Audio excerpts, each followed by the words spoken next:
Good morning, everyone. Nearly 1 in 10 teenagers worldwide has used what experts call ineffective and potentially harmful weight loss products. Now, that's according to a new network, JAMA network, open analysis that looked at studies from the last 4 decades on the use of these products in teenagers. Researchers estimate that about 9% of teens have used over-the-counter weight loss products in their lifetime. Diet pills were the most common, followed by laxative and diuretics. They've reportedly been linked to eating disorders, low self-esteem, depression, and substance abuse in teenagers. They've also been found to be associated with poor nutritional intake and unhealthy weight gain once those children reach adulthood. So managing weight, as many of you know, is challenging for adults. So imagine what that means for children. A local nurse practitioner says helping children achieve and maintain a healthy weight takes a team approach, and it starts with a medical professional. Calvin French with Children's Health Center of Columbus is joining us this morning at the table. Calvin, great to have you back with us. Thank you, Aundrea. Nice to be back. This is a topic that is really important to you. Yes. This what I guess we could call it an epidemic of pediatric obesity. Right.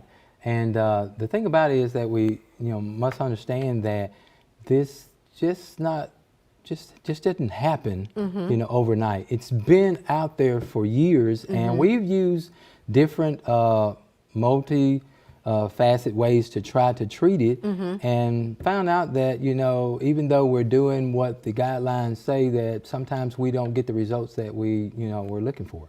So just before we get all the way in the conversation, define for us what obesity is. Well, according to the Obesity Medicine Association, obesity is defined as a chronic, progressive, relapsing, and treatable disease.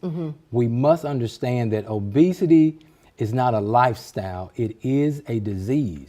And once we get to the point where we start treating obesity like a disease, just like we treat diabetes or hypertension, then we begin to get into what we need to figure out what's the best method. A lot of us as adults are accustomed to getting on a weight loss journey, but when we think in terms of putting children on a weight loss journey, that becomes a little bit more challenging. But you've seen that there is a way to do it safely. You're doing it now at your clinic, and you say it takes a team approach. Well, the first team members has to be the family, because if the family is not part of the team, then you're already behind. So even with the team, with the family, everything, you have the providers. You also, we have to have additional providers like dietitians to help us out. We also have to have psychologists, because that, when we get into the pillars and everything, we have to have that part of it. And so it's not just a one person fixes everything, because so many different issues are going on inside these kids' body with obesity. So now you are seeing children in the clinic that are now you have under a weight management program, and they go through what you take them through what you call pillars to help them with this weight management. So let's talk about those 4 pillars first of all. What are they? Okay, the 4 pillars that the Obesity Medicine Association has gotten is: number 1 is physical intervention, number 2 is dietary intervention, number 3 is behavioral therapy, and number 4 is medication or pharmacotherapy. Okay. Those are the 4 pillars. We often think of those first 3, obviously, the nutrition, the physical activity. Well, really those 2. We think you've got to make some changes to what you're eating, and you got to get up and move. So you have those conversations, right? Right. So, the foundation of any kind of weight management, it begins, you got to lay that foundation of dietary and the physical activity. That's part of it. And I always tell everybody that it is 80% what you eat and 20% of what you do. And if you... Can you exercise away a bad diet? You cannot exercise away a bad, because it depends on what you put in. Okay. And most people, they'll go and they will go to the fitness center and they'll work out hard for an hour, and then they go home and then they like, hey, I just worked out an hour so I can eat what I want. Burger and fries. Yeah, it doesn't work that way, and this obesity is not, it's not a lifestyle, it's biology. Okay. So you talk to the families about nutrition, you talk to them about physical activity, but there's a behavioral part of this, right? Because, you know, it could be anxiety. They can have depression that brings on this. Then you have to have, you think about kids that have ADHD, you know, that impulsiveness and stuff like that.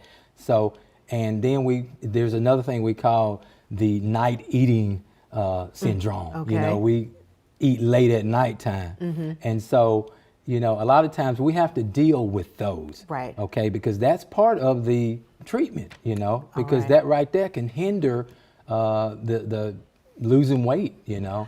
Well, so you say you can do all the things correctly nutritionally, you can pump up the exercise, you're getting more activity, you've kind of gotten a grip on the behaviors that you think and the triggers, but sometimes all of those things are going to get you maybe to a plateau. That's exactly right. And you said the right word, plateau, because physical activity and diet can take you so far. And then if you're still not at that healthy weight, we call that healthy weight, and we're doing the behavioral therapy and everything like that, sometimes it takes medication. Okay. And that's Now, something people don't really want to think about, I think. So whenever you go to the doctor, you know, and he's, you know, they diagnose you with hypertension, two things they tell you. They tell you to start eating correctly and start physical activity.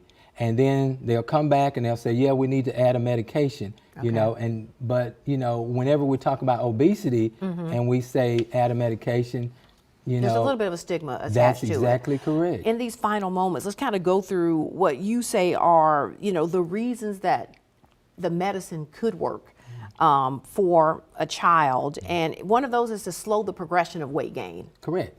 Well, see, like I say,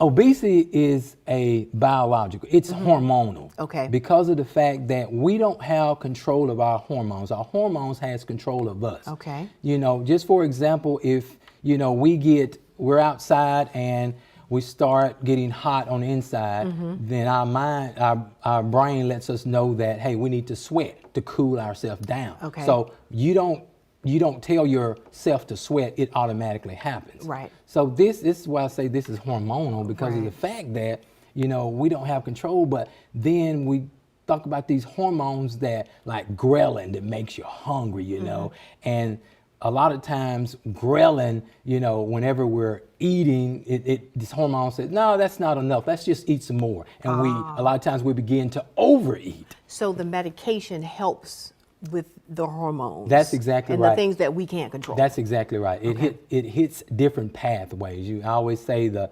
brain, the gut, the stomach, and the pancreas. All right.